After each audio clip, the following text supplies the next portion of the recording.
Okay, so I think we're going to start. Hello, everyone. It's a pleasure to be here. Unfortunately, we cannot see your faces, or I cannot, but I see the number of attendees. Thank you so much for coming in. The title of the session is Health Misinformation Online, Understanding Susceptibility and Creating Safeguards. And the speakers are Dr. Catherine Arnott-Smith from the Information School of University of Wisconsin Medicine, and two of us are from the National Library of Medicine.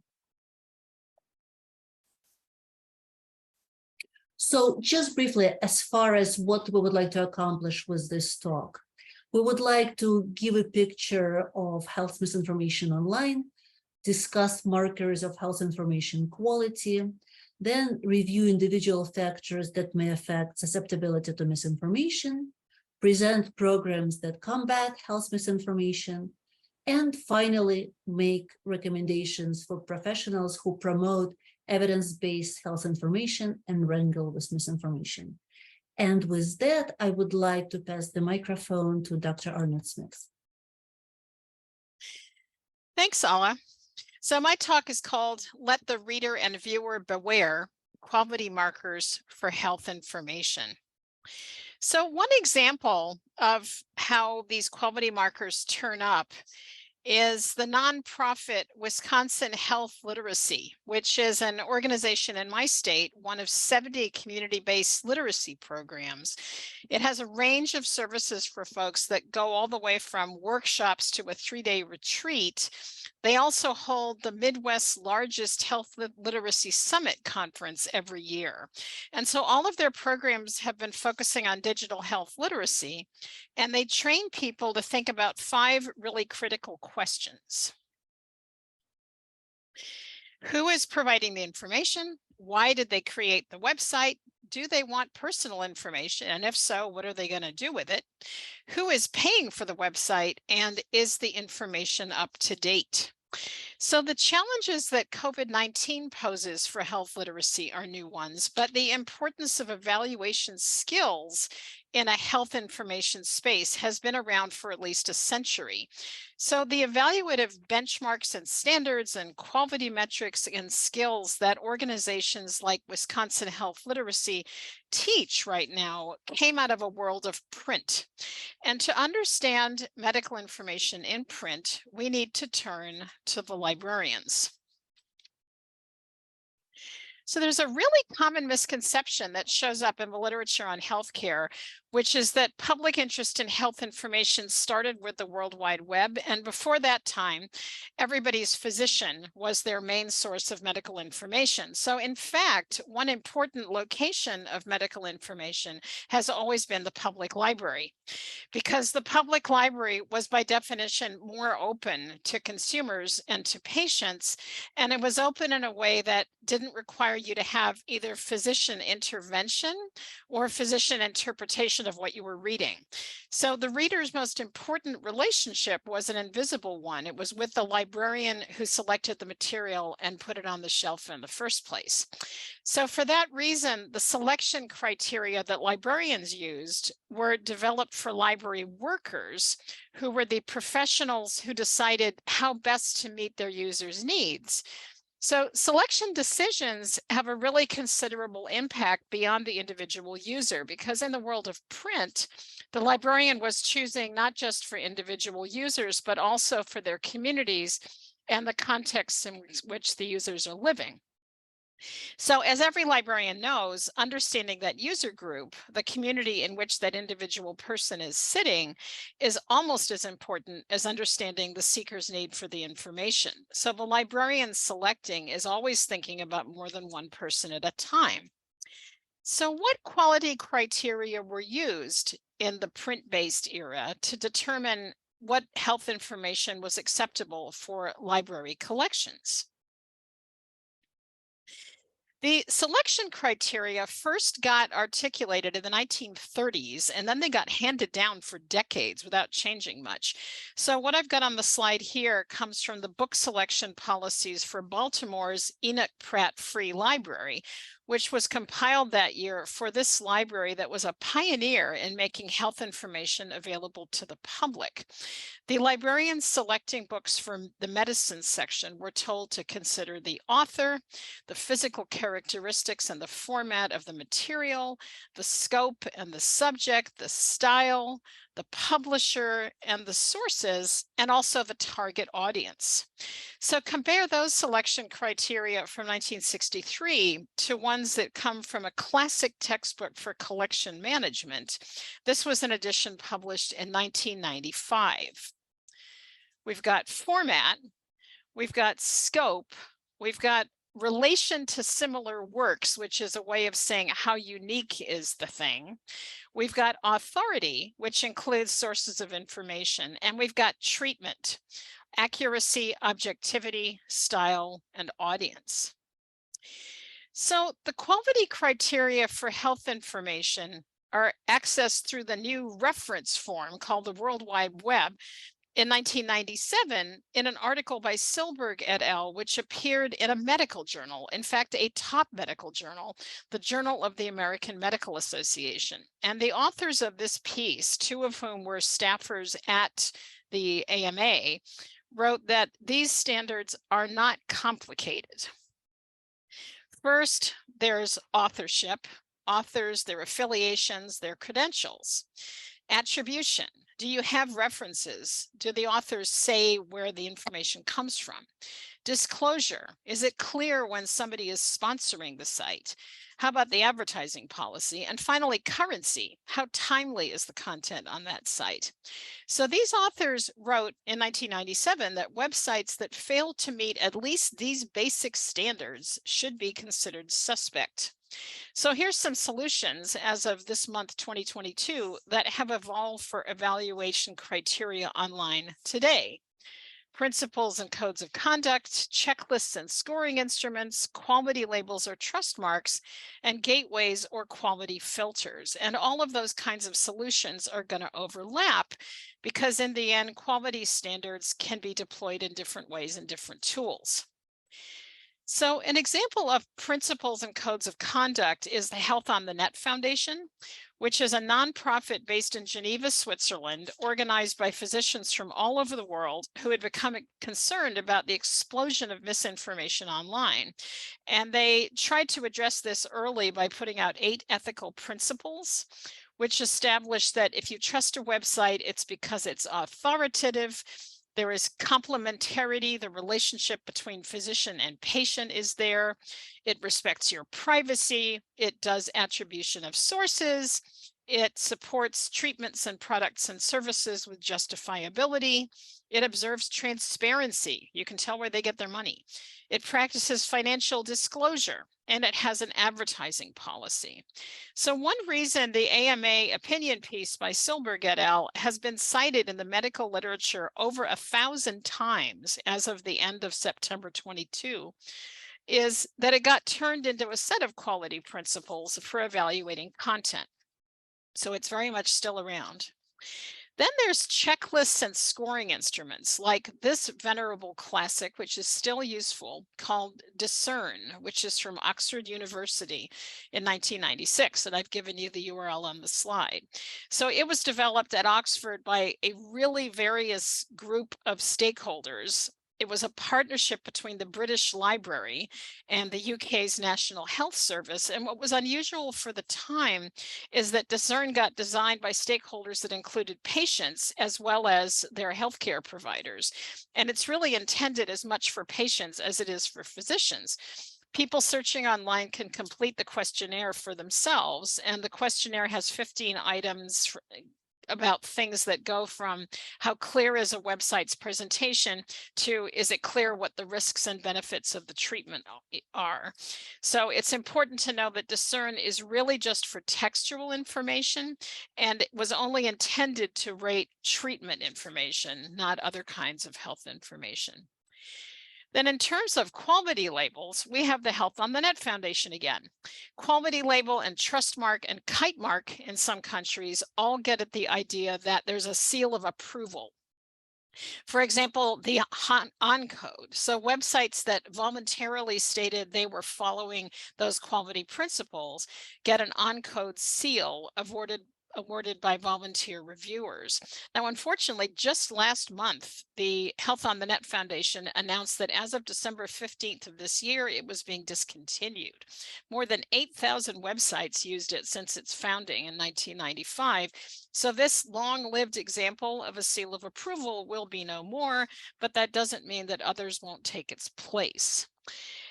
And then there's the web gateway, the quality filter. A trusted web gateway is one that only contains links that have been vetted according to selection criteria that you as a searcher can see for yourself. So one of the longest living examples, and I think the best, is the National Library of Medicine's Medline Plus, which was released in October of 1998 explicitly for consumers. So some challenges around evaluation and quality criteria. One of the big ones is just who is evaluating. In health information evaluation research, content about Western scientific medicine in the form of text on web pages is typically what gets studied. So how about the other kinds, complementary and alternative medicine? How about non-scientifically based therapies? And how about outright snake oil?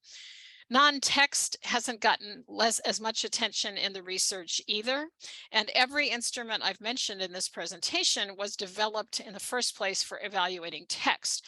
So this really limits the generalizability of evaluation results in research to things like, YouTube videos. What instruments get used to evaluate? There's a lot to choose from. The biggest problem for evaluators, which was clear really early in the web years, was just how popular evaluation was as a research topic, because so many people saw evaluation as particularly important in their medical specialty. So what you get is dozens and dozens of instruments always getting developed for different clinical domains. And they're going to be different because different clinical domains have different priorities and different patient populations to think about. So the health information explosion really meant at the same time an explosion of instruments to measure the quality of that information. And all of that guarantees that you've got multiple instruments competing for attention in the same space. So because it became very difficult to even compare studies of health information quality, there was never any single gold standard of criteria that was able to evolve. There's basically big ones that compete with each other. Then there's the problem of accuracy. And this is a really important point that I'm going to close my presentation with, which is that standards and codes and checklists and instruments are all encoding shared values about information. But those tools can't really get at a critical domain that is really central to understanding the misinformation problem online, and that's the problem of accuracy.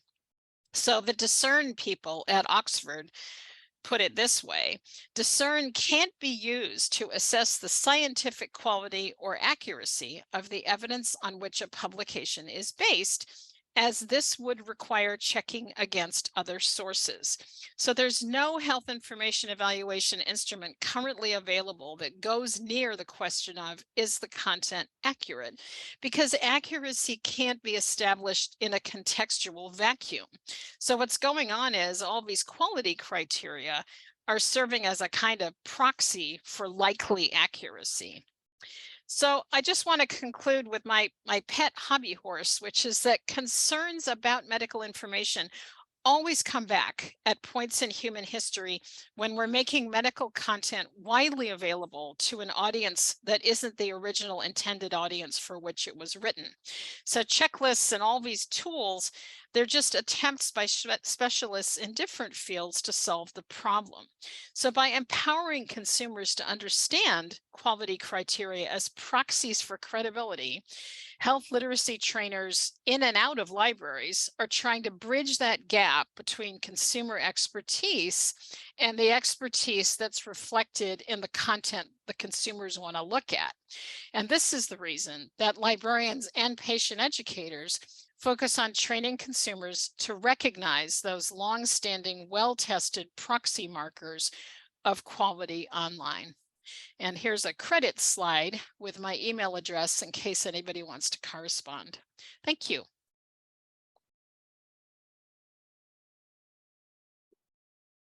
Thank you very much. Thank you very much, Catherine.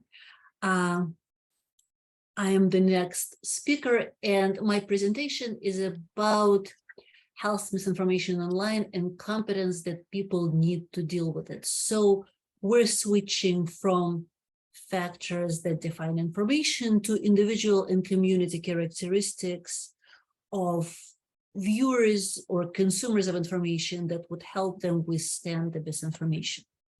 So, well, first and foremost, misinformation is a very big problem, and we all recently witnessed the impact of misinformation and the impact that misinformation can play in public health. COVID-19 pandemic had a devastating impact on the world, and while the development of vaccines eventually softened the impact, many people remain suspicious about the vaccines. And rampant spread of misinformation played a role in feeding the skepticism. So what I have here is a map of vaccination uptake around the world this October, and a quote from our book that we're going to talk about more, a book that we edited with the chapter about themes in misinformation about COVID-19. So I'm just going to read it. It's a conversation overheard by the author in a Moscow grocery store. Don't get vaccinated. Why? They put Lucifer gene inside it. Everybody who got the vaccine starts to hate God. Better stay home and drink more hot tea. This is a good prevention against COVID. Misinformation is a very old problem. So Catherine mentioned snake oil in her talk, and snake oil is a term that refers to patent medicines that originated in England in the 18th century. They were widely sold in Europe, in the US, and touted as panaceas for all illnesses. They were called snake oil because some contained and some did not, but were claimed to contain snake oil as one of the ingredients. One of the most famous snake oil salesmen was Clark Stanley of snake oil liniment empire. At one point, the US government and the precursor to today's Food and Drug Administration enacted Pure Food and Drug Act in 1906. And that's when Clark Stanley was investigated and fined in 1916. The fine was very small, and Clark Stanley continued practicing. Today, the situation with drugs regulation is very different in the US, but foods and supplements are not, and the problem persists.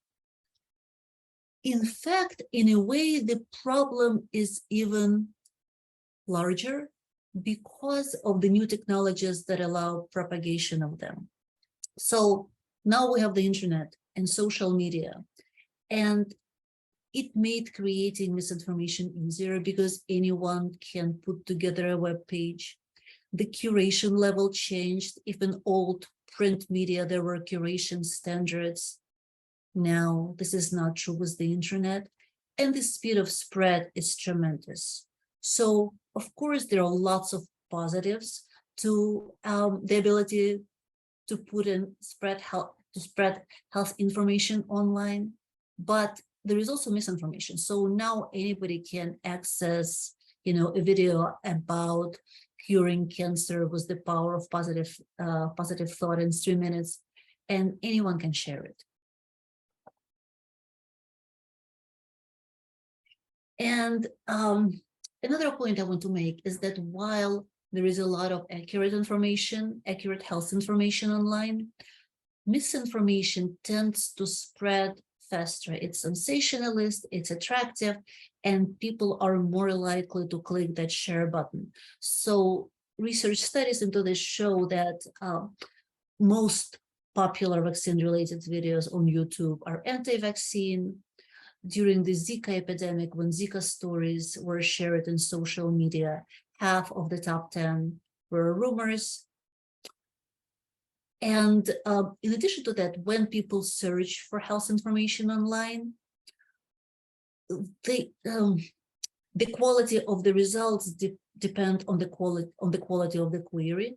So, for example, if I type diabetes reversal natural into Google, this reversal and natural, while diabetes is not a reversible disease, is likely to bring up a lot of misinformation. And now, what may affect susceptibility? So research literature and studies, including our own, some of our own, have uncovered a number of factors. And I'm going to discuss them one by one, but they are information literacy, science literacy, attitudes towards authorities, political ideology, religious beliefs, and sociocultural experiences. So I would like to discuss them one by one. First of all, information literacy. So it was defined as a set of aptitudes to locate, handle, evaluate, and use information efficiently for a wide variety of purposes, generating competent citizens who are better able to perform their activities in the new society. And the critical aspects here are being able to locate and evaluate information. So what do people evaluate when they evaluate health information? This closely relates to the criteria that Catherine was discussing as criteria of information quality markers. So it's the ability to note information source authority, whether there is a conflict of interest, what the financial situation is, and whether the producers of information receive any money from selling a product, recency of the information, and how the evidence is presented. Another excellent skill is fact-checking. And I love various fact-checking websites such as Snopes.com. I use it a lot. I teach my kids to use it before sharing anything online. So here is an example. Unfortunately, CERN, which is the European Council for Popular Research, did not open a portal to another dimension in July 2023. Another component or factor that influences how people react to health information is science literacy. Science literacy is complex. It consists of 3 subcomponents. The first subcomponent is the knowledge of science. The knowledge of science is the knowledge of scientific facts, concepts, models. It's the content of our science textbooks. So it is important. If we think, for example, about COVID vaccination and understanding what it's about, understanding what viruses are, and understanding how the immune system functions play a big role in somebody's understanding of vaccination and ultimately accepting it. However, this is not the full story. And I'm going to give an example and then discuss other factors that interact with knowledge of science. So this example is from a podcast that interviewed, that played a recorded conversation between a respected community physician in rural Tennessee and his 2 patients. The patients were an elderly couple, and the physician was trying to convince them to receive COVID vaccination, and the couple was doubtful. So there was this conversation, and the doctor asked the patient, what was the patient's greatest concern? The patient said, "I'm concerned about microchips in the COVID vaccine." So the doctor, again, very respectfully, went and did the following. So when you get the injection, it comes with a needle that's got an opening about that wide. It's small. We don't make microchips that small. When you have a dog, it gets microchipped, for example. There is surgery done, right? They don't inject it into a dog. And the patient here tells the doctor that he is a retired engineer, that yes, he knows that microchips are small. He has experience with microchips. And yet he's still in doubt about receiving a vaccine and ultimately does not agree to it during the visit. So what may be possibly going on? Well, knowledge of scientific facts is not the only thing that plays a role. Another component of science literacy is knowledge about science. And here I'd like to step aside from COVID for a moment and share a page that I actually found in a Facebook feed of a friend, and it's about circumcision permanently altering the brain. So I don't want to talk about circumcision, but I want to talk about how the information is presented here. So the alleged author, who most likely isn't real, claims that when he were a graduate student working in the Department of Epidemiology, he was approached by a group of nurses who wanted to organize a protest against circumcision, and they asked for this author's help to do a study. So one of the nurses had a baby who needed to be circumcised. This author had a friend who was operating an MRI machine, so they performed the circumcision while the baby was in the MRI machine, recorded brain waves, and showed that something terrible was happening to the brain. Now, it just so happens that it's not possible to perform a surgery while, or to perform circumcision while somebody is in an MRI machine, but even without knowing that, there are other red flags. So what is described here is a study with a single subject. There is no ethics committee review, no names of doctors involved. The alleged author is not an expert in a relevant field. So if somebody understands how science operates as a process in terms of how it deals with bias, how it has safeguards for things like bias control and reviews, and self-correcting, they would not go for something like that. The third component of science literacy is attitude towards science, and it's related to science, to knowledge about science, but not quite. It's beliefs about the nature of science and into the intentions and interests of scientists.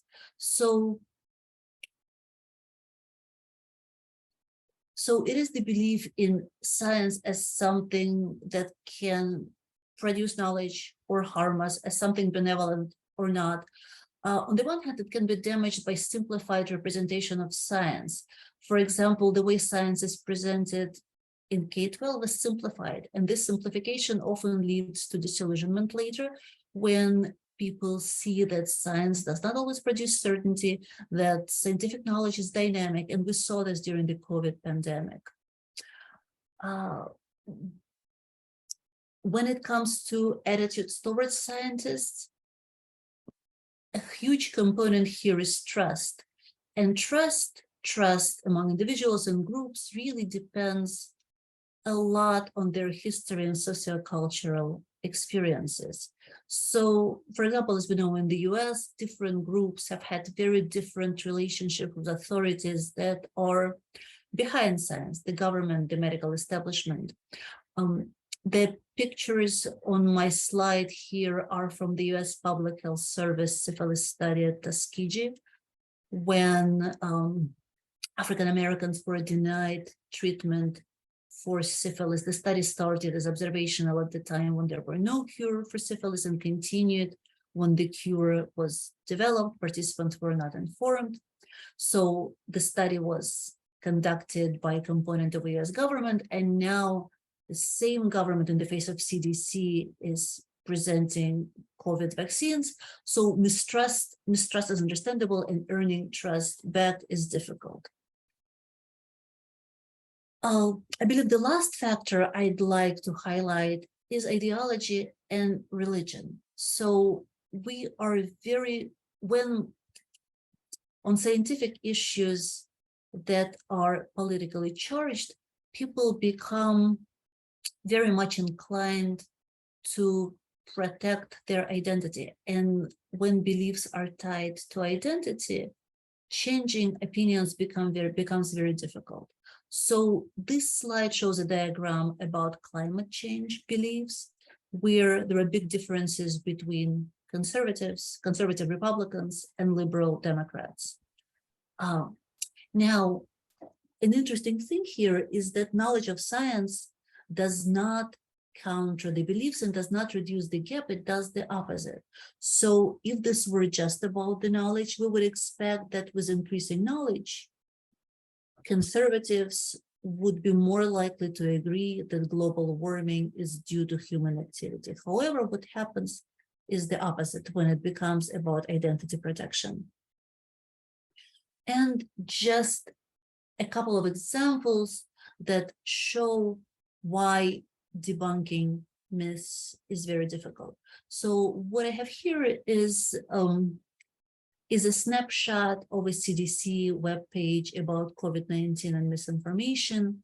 The page debunks a number of COVID-19 myths. I would like to focus on two and relate the challenge of debunking to the factors we just discussed. So the first myth, COVID-19 vaccines can alter my DNA. And there are several sentences that counter this myth. If you look at these sentences, however, they refer to very complex scientific concepts: mRNA, nucleus of the cell, DNA, viral vector.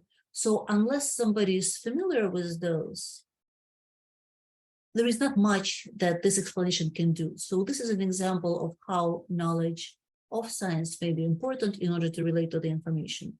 The second myth is the one we've already discussed. COVID-19 vaccines contain microchips.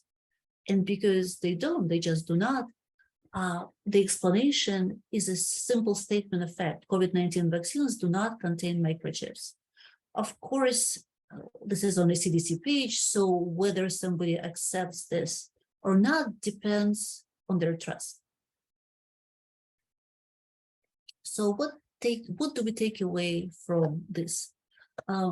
Several things, and I would like to separate this into takeaways for science communication and for health communication. So as far as science, when we work with the public, it's important to recognize and acknowledge that science is not perfect, and to promote understanding of uncertainty and complexity as inherent parts of science. It's also important to foster understanding of mechanisms that make science self-correcting, conspiracy-resistant, and the preferred way of building knowledge about the natural world. So science is not always 100% correct, but it's the best that we got at the moment for answering a specific sort of problems. It is also important to explain the difference between legitimate dissent and denialism, to foster information literacy as it pertains to science and health and medicine questions, to introduce science as a social enterprise and acknowledge the social and financial context that influence science, to support the public's engagement with science and scientists that help the public or help us bridge the two worlds and build trust in science and in scientists. And it's important to understand concerns, be respectful, and understand that decisions will and should always involve subjective value components. So for health communication, it's important to build relationships characterized by mutual trust, engage with persistence, exercise humility, and listen a lot. Thank you very much. And here I would like to pass the microphone to our third speaker, Amanda Wilson. Thank you very much, Ala, and good day, everyone. Like my co-presenters, I am thrilled to be here.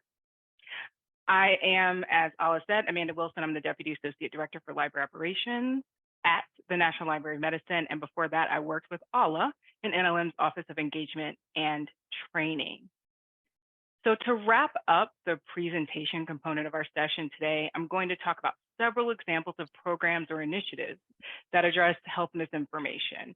I'll focus on the areas that address the particular topics Kat and Ala have already covered and you see here on the slide.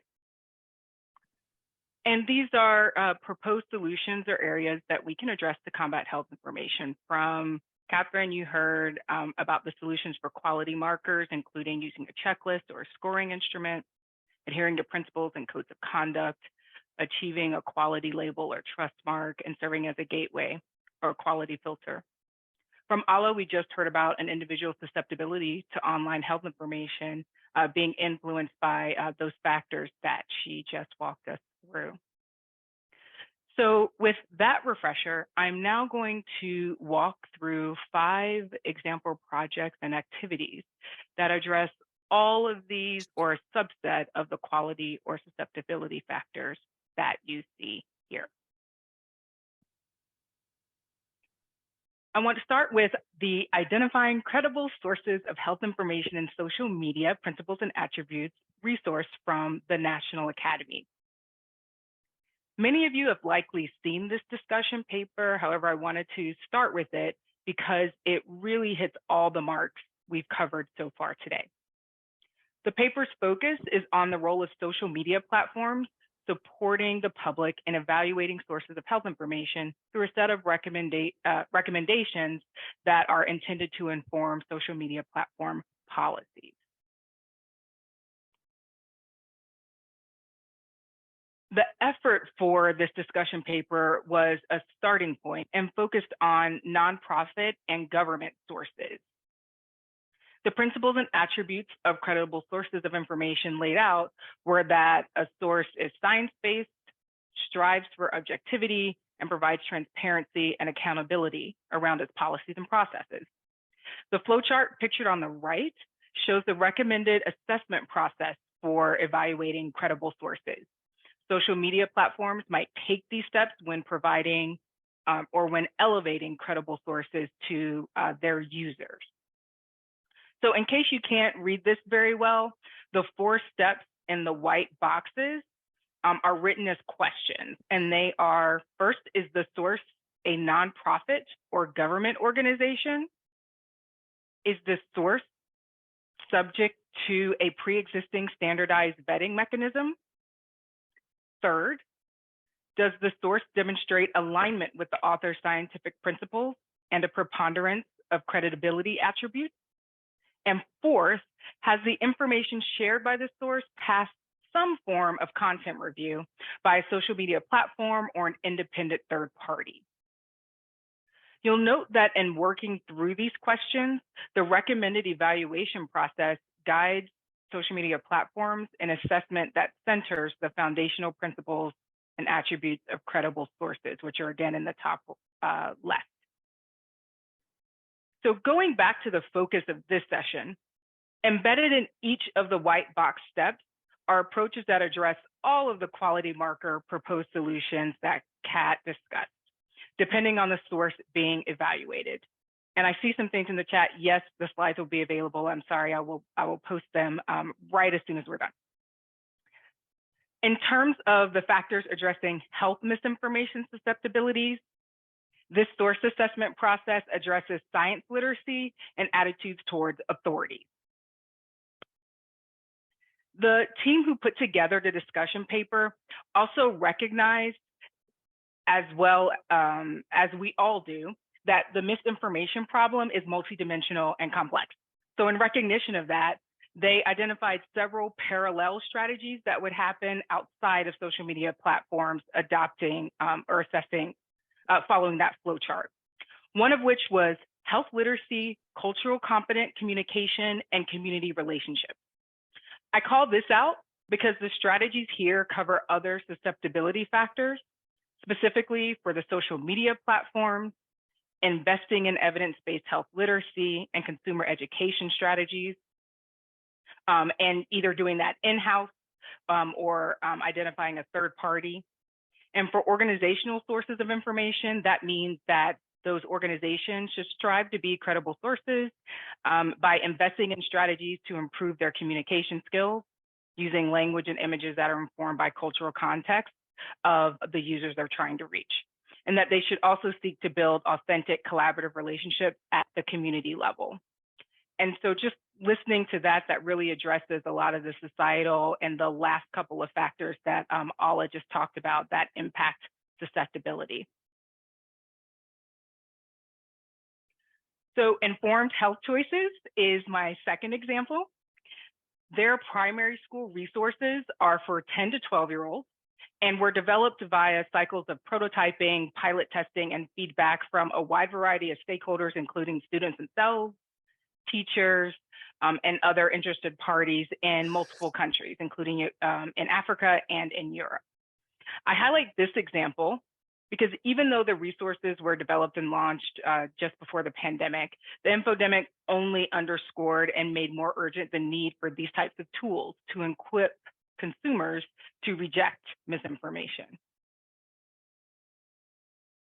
So for a quick background, Informed Health Choices developed key concepts in 3 categories as educational interventions for consumers. And these interventions would, of course, help them to evaluate health information. The concepts are standards for judgment, principles for evaluating the trustworthy of health information as well. They were in 3 categories, which are claims, comparisons, and choices. So, for example, a claim could be treatments may be harmful. An example of a comparison is, if possible, people should not know which of the treatments being compared they are receiving. And an example of a choice is, decisions about treatment should not be based on considering only their benefits.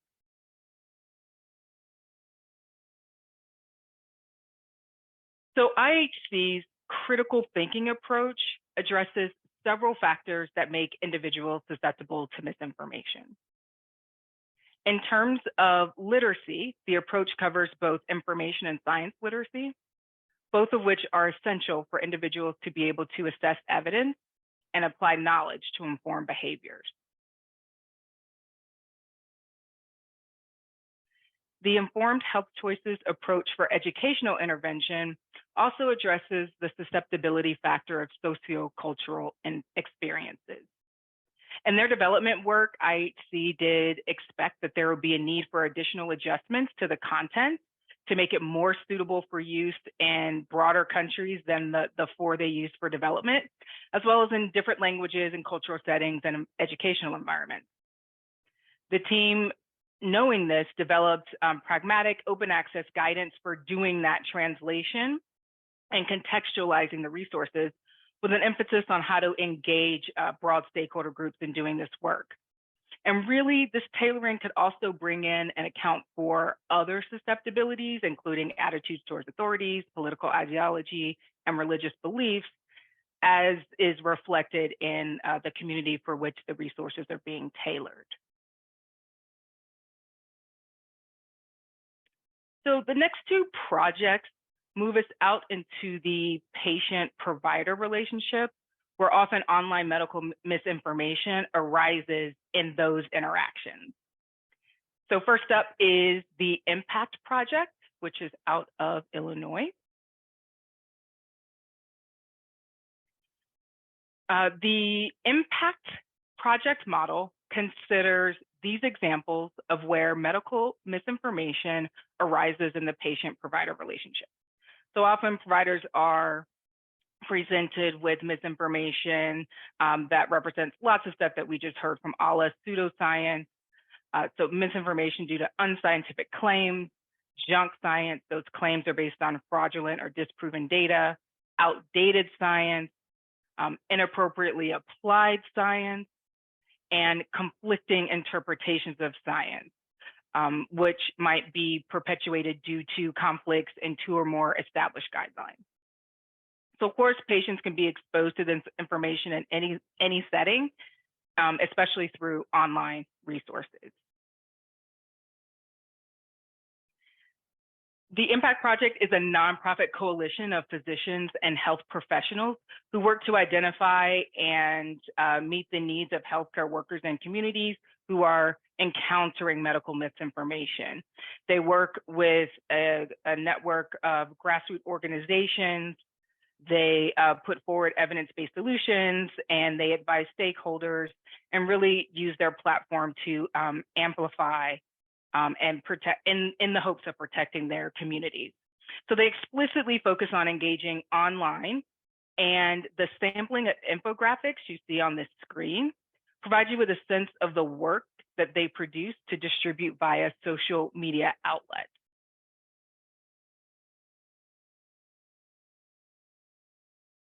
The group's social presence, Facebook and Instagram are pictured here, positions the outputs and activities that they do to promote quality markers that Kat proposed earlier, and also to address susceptibilities to misinformation.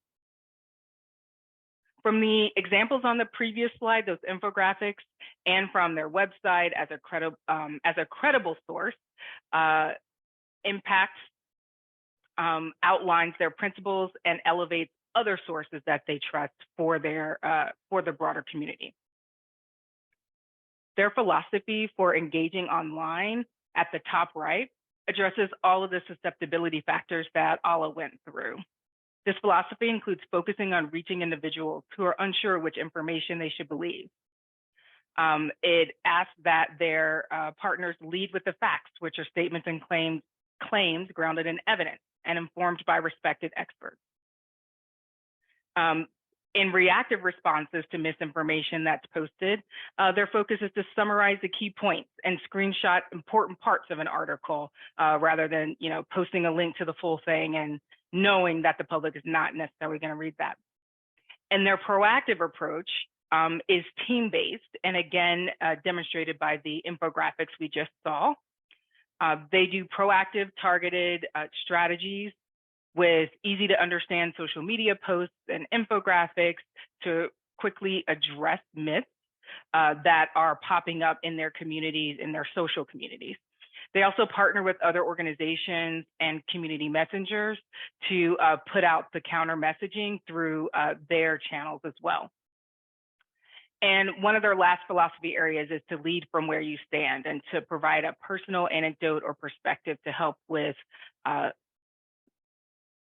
persuading users to consider and think about misinformation that they might encounter. I'll take a moment here to call out the Alaska Public Health Information Response Team as well. They have a similar model, and I have information on where to find more about that project in the references as well if you're not familiar. So continuing with the theme of healthcare providers addressing misinformation presented by patients, this Duke program on medical misinformation takes on the provider side of the equation. The program aims to build the patient-provider relationship in a way that encourages psychologically safe conversations about all types of medical information, regardless of accuracy. Their theory is that through supportive interpersonal dialogue, providers and patients can work together to avoid the pitfalls of misinformation. I'll call your attention back to one of the last examples that Ala provided from the podcast with the engineer and the doctor talking about microchips and the vaccine. Just have that example in your mind. And the Duke program discusses the challenges for medical information, how it impacts the clinical encounter, and the lack of preparation and training that providers receive to have these types of discussions with patients. They hope that it'll be a model for other academic institutions to take forward to help from the provider perspective, try to mitigate the spread of medical misinformation. There are kind of three main challenges to address, and those are pictured or represented in these graphics here. And one is time constraints. The provider must focus on what's most important in those interactions, as well as the time constraints from the patient perspective might have a suppressive effect. So knowing that there are a lot of patients, and knowing that there are lots of visits for a doctor, patients might perceive that time is lacking and might choose not to ask questions and might choose to find their information elsewhere. Also, the prevalence of misinformation, not only where you can find it everywhere, but also the frequency with which people are bombarded with it.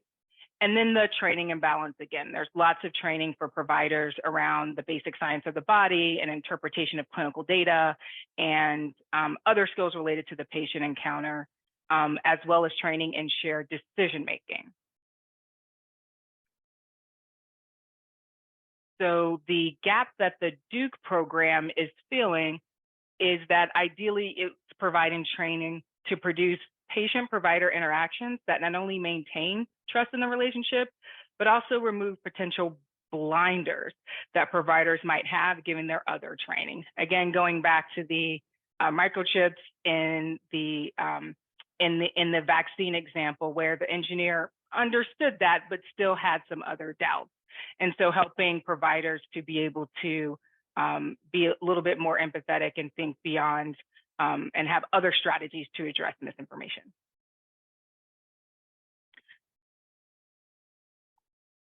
So my last example is coming full circle to where Kat started us off, and that's looking at a role for libraries.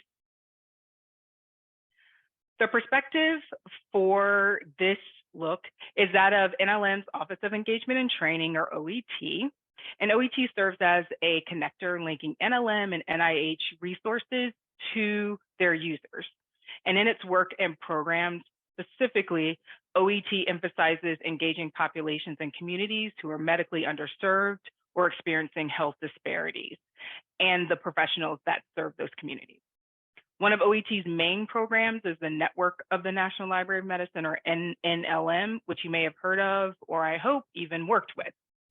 So OET is a main driver of NLM's library operations 2036, 15 years from now, long-range plan. And one of the 5 goals of that long-range plan is to know and equitably engage our users. So that's the perspective of OET and how we're looking at the role for libraries in supporting, combating online health misinformation. So keeping that thread of achieving or advancing equity through engagement, I'm highlighting one approach that OET is investing in for their programs. Specifically, how libraries can advance critical health literacy in their communities to combat health misinformation. Critical health literacy, of course, is a process in which community members become aware of issues, participate in critical dialogues, and become involved in decision-making for their health. For us, it provides a framework for libraries to engage communities more equitably, inclusively, and collaboratively in order to build online misinformation resilience over the long term.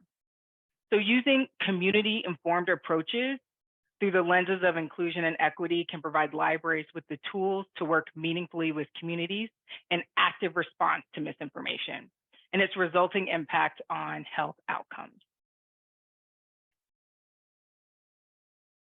In that mode of building critical health literacy through community engagement for library staff, activities, and programs, this slide represents a few examples and actions libraries can take. Ideally, these actions will help libraries effectively equip their communities with skills and strategies to evaluate the quality of health information resources. And effectiveness is, of course, measured by the activities and programs' ability to address the susceptibility factors across their diverse user base. I mentioned the NNLM a little earlier and encourage you, if you haven't already, to visit nnlm.gov, find the region that covers where you are in the United States, and reach out to partner through their funding, their training, or other engagement opportunities.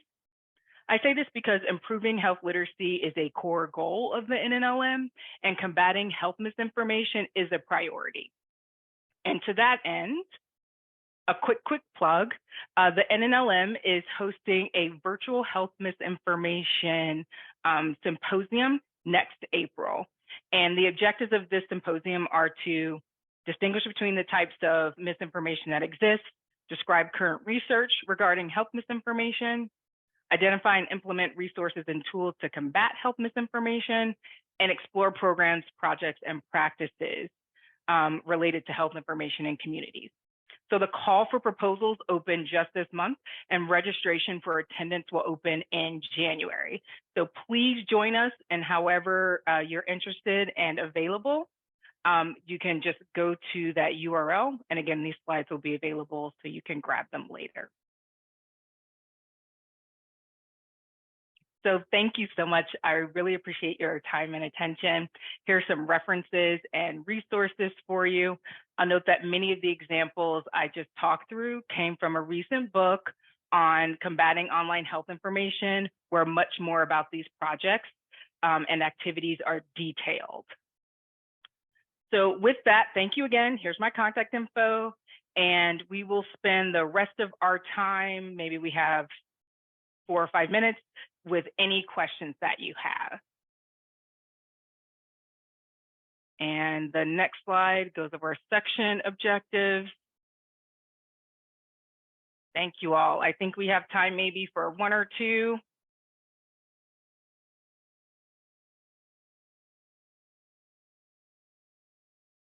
Well, I will say thank you all. I'm seeing lots of thank you. Thank you all for being here today. We really enjoyed being here and talking about what's going on.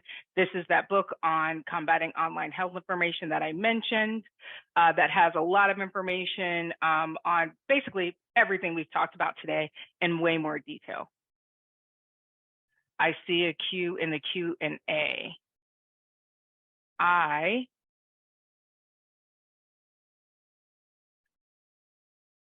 found the Q&A. Thank you, Cindy. First question from Samuel Mendez. Kat, I believe it is for you. How do the proposed resources checklists fare against tactics by organizations against reproductive autonomy, vaccination, climate change action, et cetera, that mimic the practices of more reputable organizations? So my gut reaction is that this is where I would go to the gatekeeping quality filter solution, i.e. Medline Plus, simply because if a gatekeeper makes its selection criteria for websites transparent and the user agrees with those criteria, the user will not see organizations admitted through the gate that are doing these evil things, whatever these evil things might be. That's my feeling.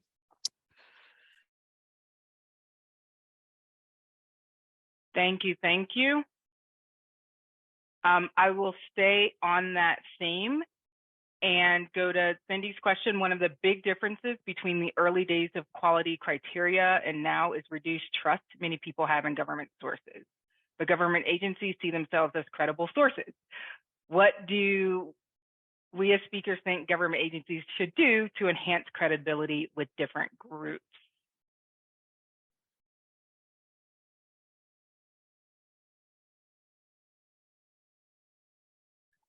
So I will start, particularly from the engagement perspective, time, presence, investment.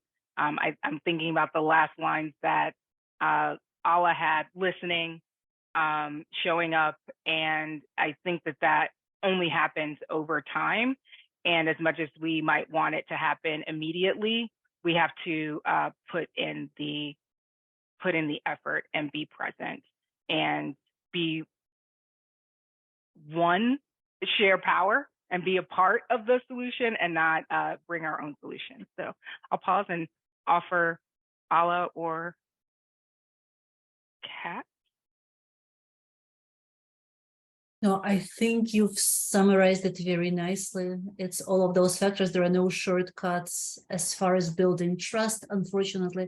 I guess one thing I would like to add is that when we look at trust in the government, there are questions about kind of the government as the monolith, and then there are individual agencies. So when we work as the NIH, as the National Library of Medicine, we should connect, with our stakeholders as closely as we can, building those relationships on our level.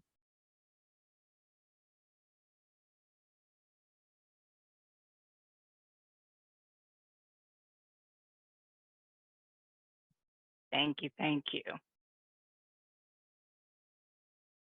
And then the last question I see with seconds left, with content such as the credible source diagram, are there equivalent materials developed for public consumption? Concerned that folks with low health literacy won't be able to use these. I believe that's probably related to the evaluation criteria that I showed. from the national academies, and agreed, that was definitely a diagram that was meant for social media platforms. And I think I'll do another plug for NNLM and health literacy training and resources that we have that are built to either be train the trainer to support librarians or other partners working with communities, or they're directly consumer facing. Kat, do you have any other recommendations for resources on helping the public understand the steps to evaluating? I'm going to sound like a broken record, but the evaluating health information on Medline Plus is like a 15-minute video that works people of all different skill levels through exactly the points we've been talking about today. Yes. All right, that is our last question that I see in the Q&A. I think it's the last question in the chat. I see a request for providing a link to the video that I'll leave to the conference reps to let us know. Oh, the link to the Evaluating Medline Plus video is maybe what Penny Pierce is referring to. Aha, yes. I love this real-time chat interaction. Yeah, we'll pull that down for you as well.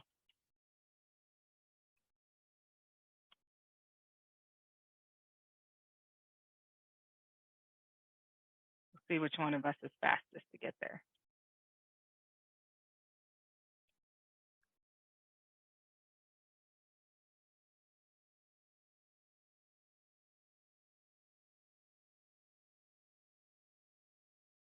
All right, I think that should get you to a good starting point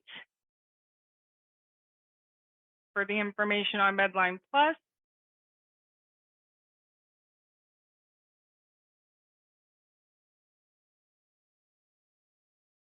All right, we see a comment from someone noting that they went to a rural community event and some residents don't trust government health information. Exactly. I think Ala had a "you don't trust the government vaccine" call out for a research paper. I'm hopeful that the CDC can work on building trust when providing health information.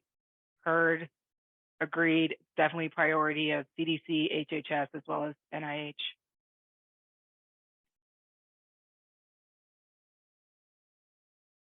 Any other questions or comments? These are all helpful. Thank you all for asking for some of the resources that we can help you get to.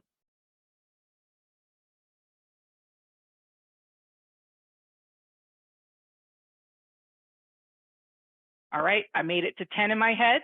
So I'll say thank you all very much. It was wonderful to be here and talk with you all. And I hope you have a great rest of your Thursday and great rest of your week. Thank you, everyone.